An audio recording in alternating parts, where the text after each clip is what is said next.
lorsque j'ai posé des questions sur l'inauguration de la clinique de mon fils, dans laquelle j'avais investi 900 000 $, sa femme a déclaré. C'était il y a 6 semaines. Nous n'avons invité que la famille proche et les amis. Quelques jours plus tard, elle m'a téléphoné. Les factures sont en souffrance. Avez-vous envoyé l'argent? J'ai souri et j'ai dit. 900 000 $ ne disparaissent pas. Ils se déplacent. Ils reposent sur des comptes, sont transférés par tranches. Apparaissent sur des relevés bancaires avec des dates et des numéros de référence joints. Ainsi, lorsque ma belle-fille m'a appelé un jeudi après-midi d'octobre pour me demander où se trouvait le reste de mon argent, j'ai trouvé cette question presque amusante. Presque. Je ne le savais pas encore. Mais cet appel téléphonique était la dernière conversation que j'aurais avec Jessica où elle pensait encore avoir le dessus. Je m'appelle Bob Williams. J'ai 67 ans et, pendant 34 ans, j'ai exercé le droit immobilier commercial à Tulsa, dans l'Oklahoma. Le genre de droit où l'on lit chaque clause 2 fois parce que, finalement, l'accord conclu par une simple poignée de main de quelqu'un finit sur votre bureau sous forme de procès. J'ai pris ma retraite au printemps 2023. La saison même où mon fils Michael est venu me voir avec un plan d'affaires et un rêve. Je vis à Maple Ridge, un quartier calme bordé d'arbres juste au sud du centre-ville de Tulsa. Dans la maison que Linda et moi avons achetée en 1989. Linda était ma femme, administratrice d'hôpital à Saint-Francis pendant près de 3 décennies. Et elle est décédée en janvier 2023 après une longue maladie que je ne vais pas passer cette histoire à décrire parce que ce n'est pas le sujet de ce récit. Perdre Linda a brisé quelque chose en moi. Michael a franchi ma porte d'entrée 2 mois plus tard, en mars 2023. Avec un classeur rempli de feuilles de calcul et une expression sur son visage que je n'avais pas vue depuis qu'il avait 12 ans, lorsqu'il construisait une cabane dans les arbres. Cela semblait être la première bonne chose à arriver dans notre famille depuis longtemps. Le classeur concernait une clinique de physiothérapie et de réadaptation. Michael est docteur en physiothérapie. Il a obtenu son doctorat au programme des sciences de la santé de l'Université de l'Oklahoma et a passé 6 ans à travailler sous la direction d'autres praticiens autour de Tulsa, détestant secrètement le fait de ne rien posséder. Il voulait l'appeler Ironwood Rehabilitation and Wellness dans un local sur l'avenue South Peoria à Brookside, la zone commerciale le long de l'ancienne ligne de tramway. Bordée de cafés et exactement le genre de passage dont une nouvelle clinique a besoin. Il avait besoin de 900 000 $ pour concrétiser ce projet, aménagement, équipement, personnel et 18 mois de réserve opérationnelle. Et il me le demandait. Linda et moi n'étions pas riches de la manière dont les gens imaginent la richesse. Nous étions prudents. J'avais un cabinet d'avocats qui fonctionnait bien. Elle avait un salaire hospitalier régulier et nous avons vécu en dessous de nos moyens pendant 3 décennies. Au moment de ma retraite, entre les économies, les investissements et l'assurance vie de Linda, j'avais assez pour faire cela pour mon fils sans me mettre dans le besoin. Je ne l'ai pas fait à la légère, mais je l'ai fait. Voici la partie qui compte pour tout ce qui suit, je suis un avocat spécialisé dans les contrats. J'ai passé toute ma carrière à dire aux autres que les accords familiaux sans documents écrits sont ceux qui finissent au tribunal. J'ai failli faire exactement cette erreur moi-même. Presque. Michael voulait garder les choses simples entre nous. Papa, c'est la famille, m'a-t-il dit à la table de ma cuisine en mars 2023. Nous avons fait un compromis. Je ne prendrai pas de siège dans l'entité commerciale qu'il formerait. Je ne mettrai pas mon nom sur la porte. Mais un investissement de cette taille devait être documenté. Non pas parce que je me méfiais de lui, mais parce que les documents protègent une relation contre les malentendus, et non l'inverse. Il a accepté plus vite que je ne l'espérais. En y repensant, je pense qu'il a accepté parce qu'il ne pensait pas que cela aurait de l'importance un jour. J'ai appelé mon vieil ami Dave Brennan, que je connaissais depuis que nos enfants étaient dans la même troupe de louveteaux au début des années 1990. Dave a passé 38 ans en tant qu'examinateur de titres pour le comté de Tulsa et avait encore des contacts qui pouvaient faire avancer les dossiers rapidement. En mai 2023, avec un ami avocat spécialisé en immobilier rédigeant les termes.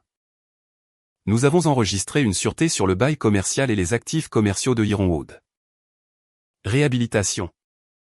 Un acte de fiducie lié à mon investissement avec une clause stipulant que toute fausse déclaration substantielle de la situation financière de l'entreprise à mon égard. La partie garantie constituerait un défaut. Michael l'a signé sans trop de chichi. Jessica l'a signé aussi, dans la cuisine de leur appartement un dimanche soir. Avec un verre de thé glacé laissant de la condensation sur les documents. Je me souviens qu'elle a dit, c'est juste une formalité. N'est-ce pas? Papa fait toujours des papiers. Elle a ri. Aucun d'eux n'a lu au-delà de la première page. Pendant un certain temps, tout allait bien. Michael m'appelait tous les dimanches soirs tout au long de l'année 2023. M'expliquant l'avancement des rénovations, les commandes d'équipement. La lente transformation d'un local vide en quelque chose qui ressemblait à une vraie clinique. Il envoyait des photos de tables de traitement installées sur des roulettes et m'a appelé avec la voix tremblante le jour où l'enseigne Ironwood a été posée. Ces appels comptaient parmi les meilleures soirées que j'ai eues durant cette première année sans Linda. Puis, en janvier 2024, Jessica a pris en charge les finances de la clinique. Elle avait travaillé 6 ans dans un groupe orthopédique de Tulsa, gérant les réclamations d'assurance et les comptes fournisseurs. Sur le papier, il était logique qu'elle gère la comptabilité pendant que Michael se concentrait sur les soins aux patients. Michael l'a expliqué presque timidement. Je ne m'y suis pas opposé. Elle était qualifiée. Elle était de la famille. Rappelez-vous ce mot, qualifié. C'est vrai, et c'est aussi exactement le genre de vérité qui rend une personne dangereuse. Les appels du dimanche sont devenus plus courts, puis moins fréquents. À l'été 2024, ils avaient presque entièrement cessé, remplacés par des messages occasionnels et toutes les quelques semaines, une facture transférée avec une note disant « Besoin que cela soit couvert d'ici vendredi, et rien d'autre. » Pas de « Comment vas-tu, papa ?» Juste des chiffres et des dates limites. Je me suis dit que c'était normal. Les entreprises exigent tout lors de la première année. J'avais assez lu sur les beaux-pères envahissants pour savoir que je ne voulais pas le devenir. Alors j'ai laissé faire pendant plus d'1 an. Ce qui m'amène au jeudi 16 octobre de cette année. J'étais dans ma cuisine à Maple Ridge un peu après 14h00 quand mon téléphone a sonné. Le nom de Jessica est apparu sur l'écran. J'ai décroché en m'attendant à une petite conversation, peut-être une mise à jour. Au lieu de cela. Avez-vous reçu la facture que j'ai envoyée? Le fournisseur d'équipement a besoin du paiement d'ici vendredi, sinon il bloque la prochaine livraison. Pas de bonjour. Pas de comment allez-vous, Bob? Rien. Pouvez-vous confirmer le transfert aujourd'hui? Je lui ai dit que j'avais vu la facture et que j'allais examiner la question. Puis, parce que je réfléchissais à cette question depuis des semaines. La retournant dans ma tête comme on tâte une dent avec la langue quand quelque chose semble anormal. Je lui ai demandé directement, Jessica. Quand aura lieu exactement l'inauguration? Je n'ai pas entendu de date ferme. Il y a eu une pause. Pas longue, juste assez pour que je la remarque. Oh, c'était il y a 6 semaines. Son ton restait plat, comme si elle mentionnait la météo. Nous avons fait un lancement en douceur. Uniquement la famille et les amis proches. Très discret. Vous savez comment Michael réagit à la pression. Il y a 6 semaines.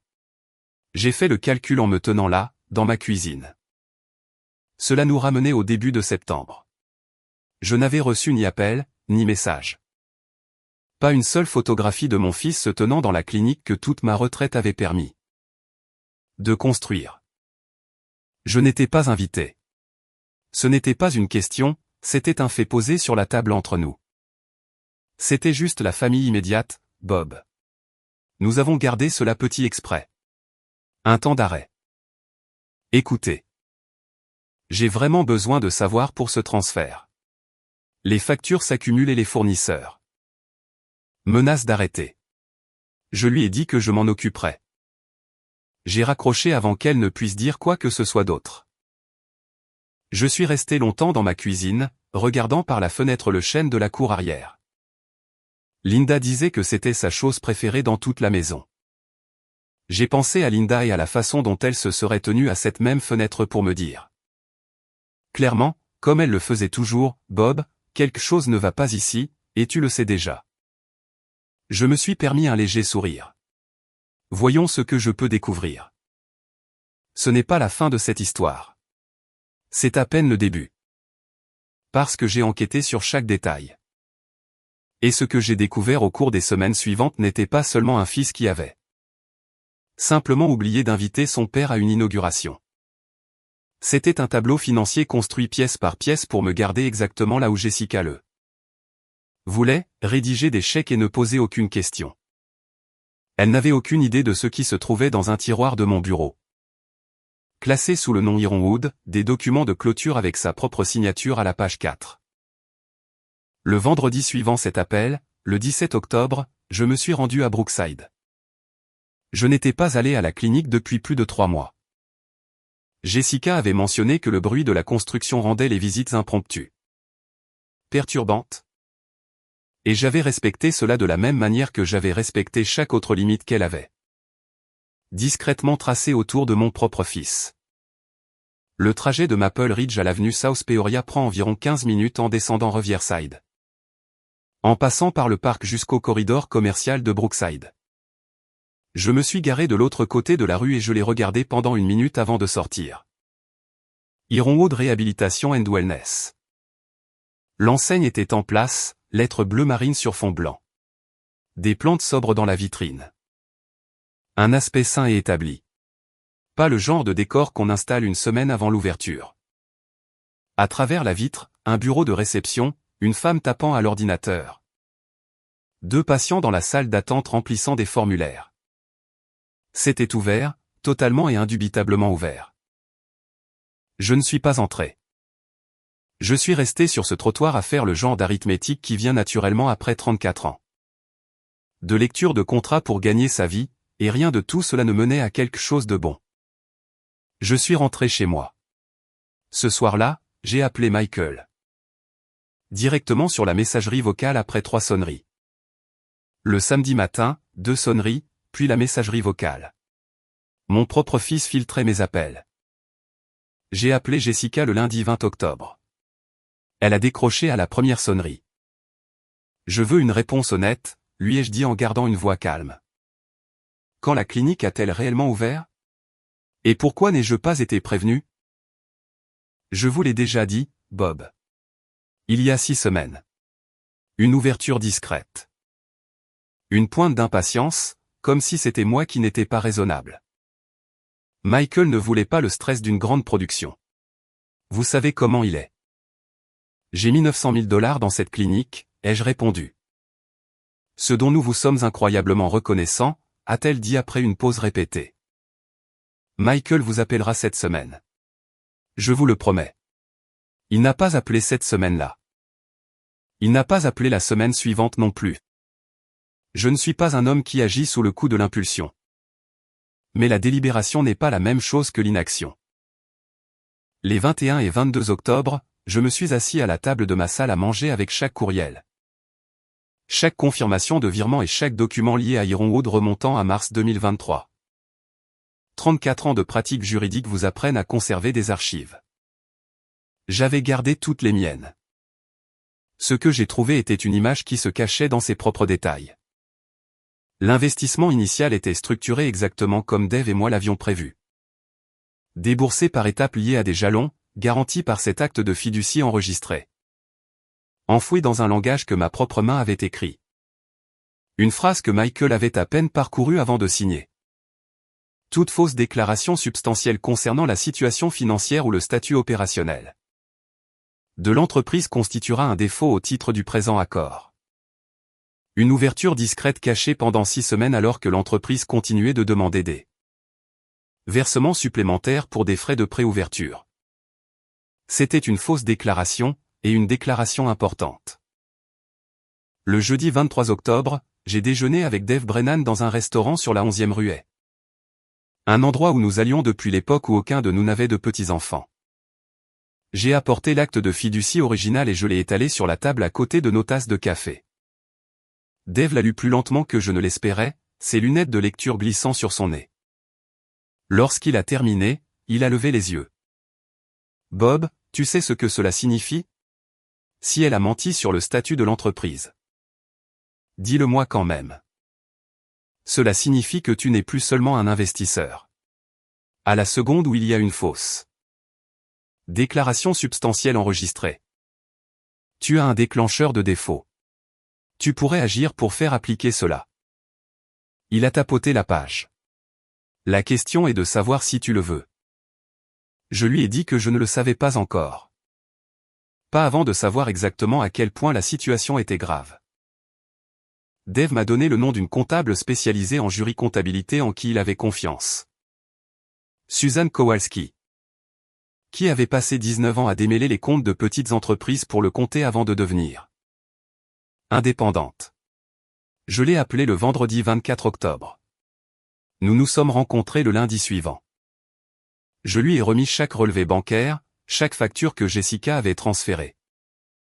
Chaque confirmation de virement remontant à 2 ans et demi, et je lui ai posé une seule question.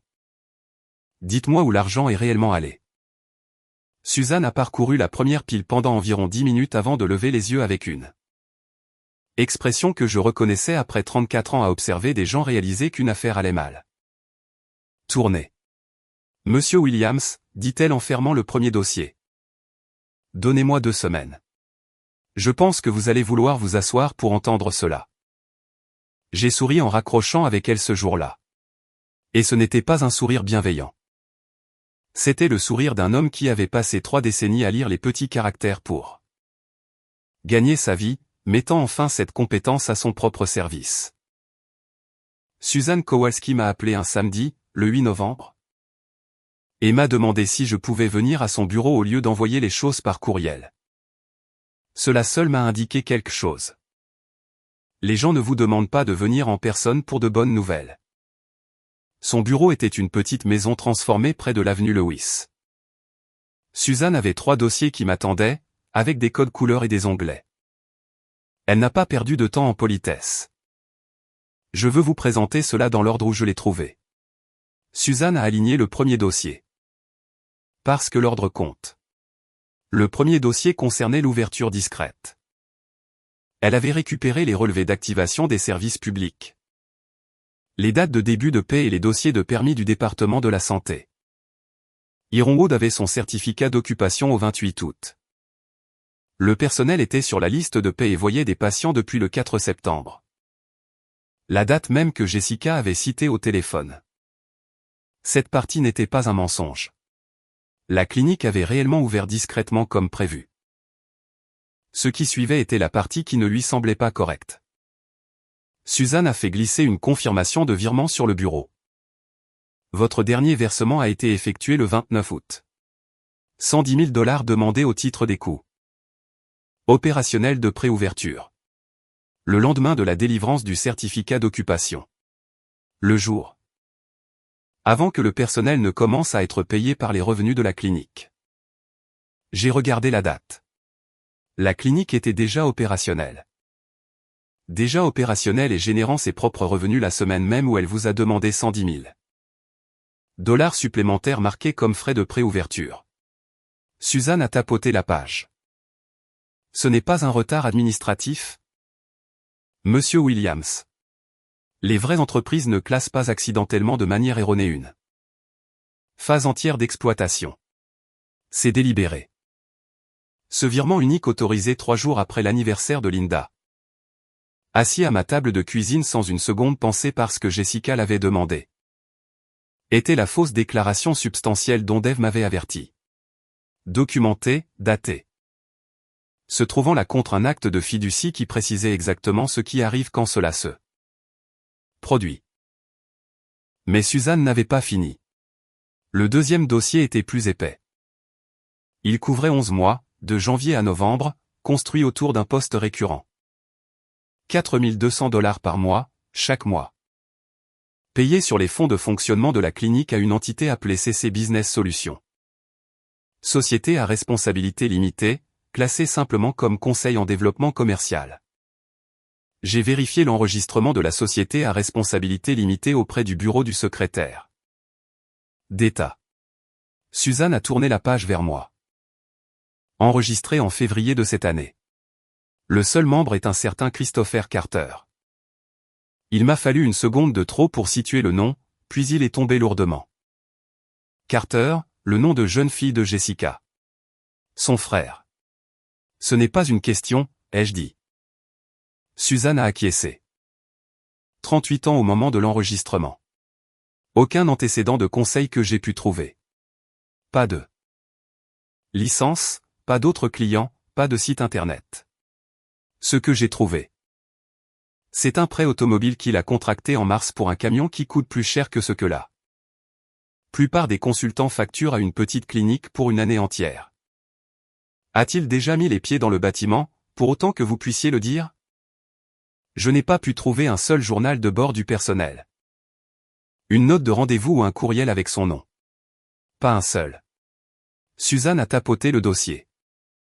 S'il a fait une seule journée de travail de conseil pour cette clinique. Il n'y en a aucune preuve écrite nulle part. Je ne le savais pas encore, mais Christopher Carter n'était pas surpayé pour un travail mince. Il ne faisait aucun travail du tout. J'allais le découvrir avec certitude quelques semaines plus tard. Et ce serait plus laid que ce à quoi je m'attendais. Même après tout ce que Suzanne m'avait déjà montré.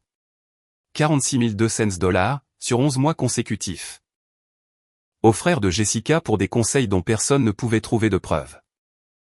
Je me suis assis dans le bureau de Suzanne et j'ai fait le calcul à haute voix, lentement. Comme j'avais l'habitude de faire refaire les résumés de facturation aux associés de première année. Jusqu'à ce que les chiffres concordent. Suzanne a fait glisser le troisième dossier en dernier. Il y a une dernière chose.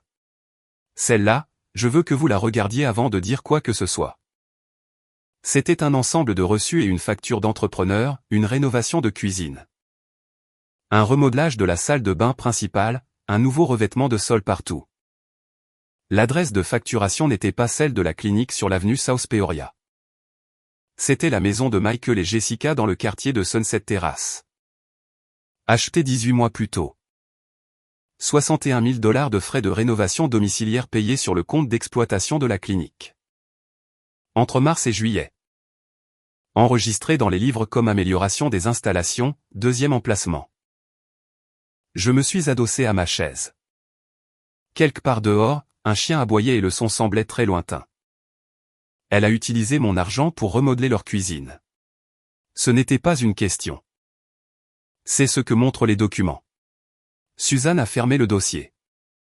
Je voudrais qu'un expert comptable formalise cela pour toute procédure judiciaire.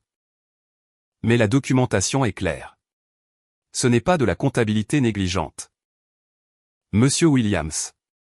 La comptabilité négligente ne replace pas un remodelage résidentiel commun. Deuxième emplacement de clinique. Quelqu'un a pris la décision délibérée de déguiser cette dépense. J'ai remercié Suzanne. Payé sa facture et suis rentré chez moi à Maple Ridge avec les fenêtres baissées. Même s'il faisait 15 degrés dehors. Parce que j'avais besoin d'air sur mon visage pour réfléchir clairement. Voici ce que je veux que vous compreniez à propos de ce trajet de retour. Je n'étais pas encore en colère, pas de la manière dont on pourrait s'y attendre. Je construisais l'argumentation dans ma tête avant même de dire un mot à la partie adverse. Comme je l'avais fait au début de chaque dossier pendant 34 ans. J'ai appelé Dave ce soir-là. Nous nous sommes rencontrés le lendemain matin, le jeudi 13 novembre. Dans son atelier de garage où il garde une table à cartes installée pour exactement ce genre de conversation. J'ai étalé les 3 dossiers de Suzanne. Il a lu chaque page en silence. Dave a posé le dernier dossier. Tu as un défaut de paiement, net et documenté. La clause de fausse déclaration. Le versement non divulgué à une partie non liée. La dépense personnelle mal classée. N'importe lequel de ces éléments déclenche le défaut à lui seul. Les 3 ensemble? Aucun juge dans cet état ne dira que c'est ambigu. À quoi ressemble l'exécution concrète? Ton acte de fiducie te donne une sûreté enregistrée sur les actifs de l'entreprise et le bail. Le défaut signifie que tu peux agir pour prendre le contrôle de cet intérêt. Mettre en place ta propre surveillance, restructurer la part de propriété. Et même forcer une vente si on en arrivait là. Tu n'as pas besoin de leur permission. Bob. Tu aurais voulu ne pas en arriver là, mais nous y sommes. J'ai réfléchi à cela. J'ai pensé à Michael à 12 ans construisant une cabane avec Linda lui tendant des clous par là. Fenêtre de la cuisine. J'ai pensé à lui à 33 ans, m'appelant essoufflé le jour où l'enseigne Ironwood a été posée. Je n'ai pas voulu une seule seconde faire cela à mon fils. Mais j'ai aussi pensé aux 110 000 $ demandés la semaine même où la clinique a commencé à générer des revenus, aux 46 200 $ versés à un homme ne faisant aucun travail visible. À une rénovation de cuisine déguisée dans les livres en deuxième clinique. J'ai appelé Michael le samedi 15 novembre. Il a répondu à la 4e sonnerie. Papa. Il semblait fatigué d'une manière qui n'avait rien à voir avec l'heure. J'aimerais passer à la clinique, lui ai-je dit. Pas une visite surprise. Le jeudi 20 dans l'après-midi. J'aimerais que Jessica et toi soyez présents tous les deux. Une longue pause. Est-ce que tout va bien? Je pense que tu sais déjà que non, Michael. Je pense que tu le sais depuis un certain temps. Il n'a pas discuté. Calme, presque résigné. D'accord, papa. Jeudi. J'ai passé les jours précédant cette réunion comme je préparais autrefois une clôture de transaction. Je m'attendais à ce que cela devienne litigieux, construisant méthodiquement mon propre dossier. Le rapport complet de Suzanne, l'acte de fiducie avec la clause de défaut surlignée. Les virements bancaires. L'enregistrement de la société à responsabilité limitée avec le nom de Christopher Carter à côté du nom de jeune fille de Jessica. Je suis arrivé à Ironwood à 14h00 le jeudi 20 novembre. Avec ce dossier sous le bras et un instrument juridique enregistré dans ma poche arrière auquel aucun d'eux n'avait pensé depuis plus de 2 ans. Michael m'a accueilli à la porte, ayant l'air de ne pas avoir dormi. Jessica était déjà dans le petit bureau à l'arrière, assise. Calme de la manière particulière dont les gens ont l'air lorsqu'ils ont répété pour rester sereins. Je me suis assis en face d'eux. J'ai posé le dossier sur le bureau et j'ai dit la seule chose que j'avais prévu de dire en premier. J'aimerais que nous examinions cela ensemble. Tout. Les yeux de Jessica se sont déplacés vers le dossier, puis vers moi, et pendant juste une seconde. Moins d'une seconde, j'ai vu ce calme se fissurer sur les bords avant qu'elle ne se reprenne. Elle n'avait aucune idée que le dossier n'était pas le seul document que j'avais apporté. L'acte de fiducie était toujours dans la poche de ma veste, et je n'en avais pas dit un mot. Pas encore. Jessica a commencé à parler la première. Comme les gens le font lorsqu'ils ont répété une déclaration d'ouverture. Les 11 mois de paiement à son frère étaient un soutien légitime lors d'un lancement stressant. La rénovation de la maison était une erreur de classification honnête, rien de plus. Michael était assis à côté d'elle, silencieux.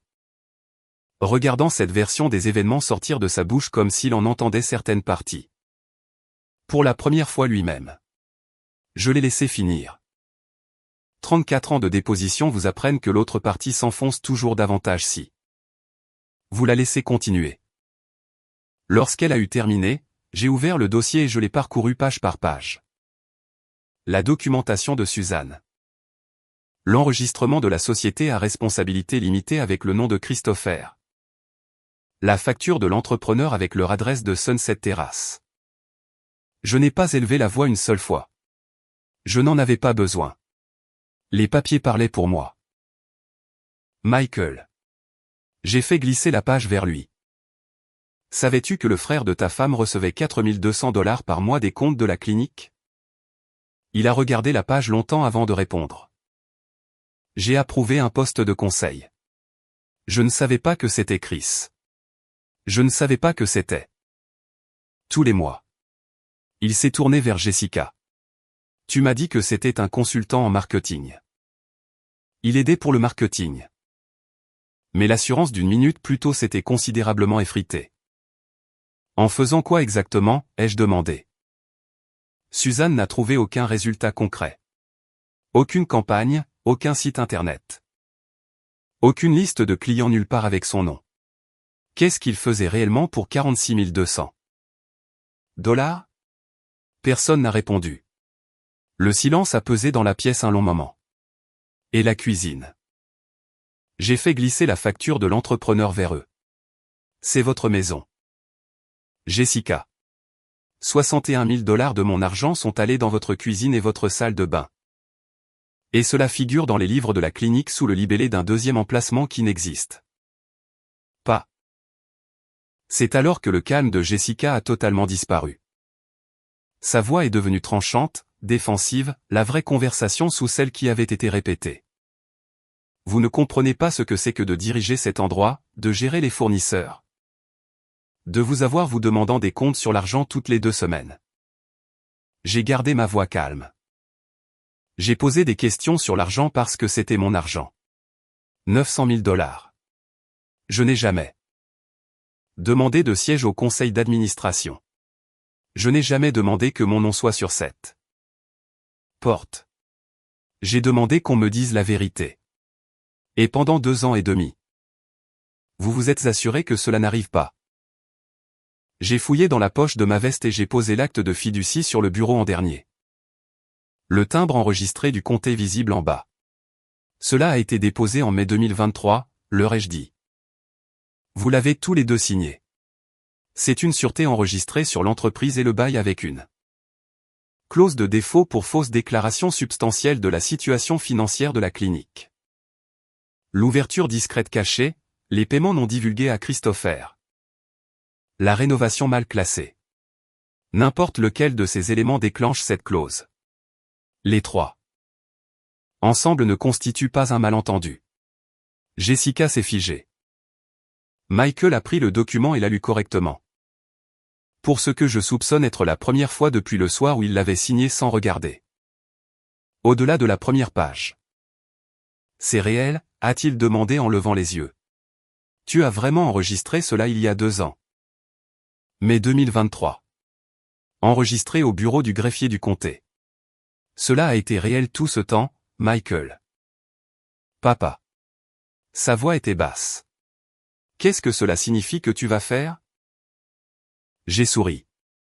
Pas le genre de sourire d'un homme qui apprécie la chute de quelqu'un d'autre. Le genre de sourire d'un homme qui a passé 3 décennies à apprendre exactement quand la patience s'épuise et quand la précision prend le relais. Je ne suis pas intéressé à vous punir, Michael.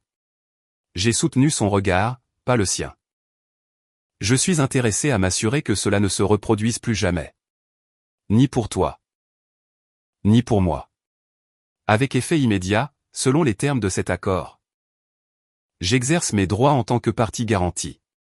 Je prends une participation financière de contrôle.